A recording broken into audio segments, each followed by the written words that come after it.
Welcome friends. গতকাল অর্থাৎ 1 June 2026 Paschimbanga সরকারের স্কুল এডুকেশন ডিপার্টমেন্টের ডেপুটি সেক্রেটারি এই বিজ্ঞপ্তি দিয়েছেন। বিজ্ঞপ্তি দেওয়া হয়েছে সমস্ত জেলার ডিআইদের উদ্দেশ্যে, প্রাথমিক এবং সেকেন্ডারি বোথ, শুধুমাত্র হিল এরিয়া বাদ দিয়ে।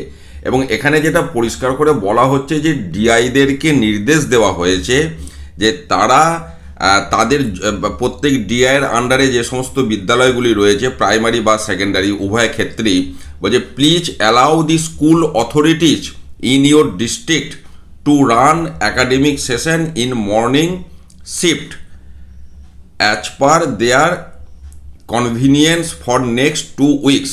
একটু লেখাগুলো হালকা রয়েছে, অর্থাৎ সোজা কথা হচ্ছে ডিআইদেরকে বলা হচ্ছে তাদের ডিস্ট্রিক্টে যতগুলি প্রাথমিক বা মাধ্যমিক সেকেন্ডারি বিদ্যালয় রয়েছে তাদের হেডমাস্টারমশাইদেরকে অ্যালাউ করতে বলা হয়েছে যে তারা ইচ্ছা করলে আগামী 2 সপ্তাহের জন্য বিদ্যালয়গুলি সকালে রান করতে পারে। অর্থাৎ সমস্ত ইচ্ছার ব্যাপারটা বিদ্যালয়ের ওপরে ছেড়ে দেওয়া হলো। এরপর ডিআইয়ের পক্ষ থেকে হয়তো দেখবেন আজকে বিজ্ঞপ্তি দিয়ে এই চিঠিটাকে ফরওয়ার্ড করে দেওয়া হবে স্কুলের মেলে।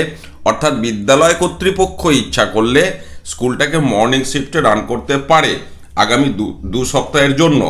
ছাত্রছাত্রীদের সেফটি সিকিউরিটি সেগুলো অফ দি হেলথ সেগুলো যেন মেনটেন হয়, কারণ এই গরমেতে স্বাস্থ্যের অবনতি হতেই পারে, হওয়াটা খুবই স্বাভাবিক। পাশাপাশি এটাও বলা হচ্ছে উইদাউট হ্যাম্পারিং দি অ্যাকাডেমিক ইন্টারেস্ট। কাজে এই হলো সামগ্রিক পরিস্থিতি।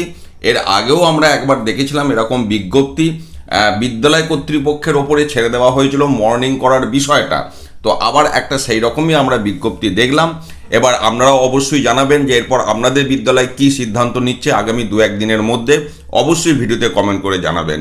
ভালো থাকুন, সুস্থ থাকুন, ধন্যবাদ।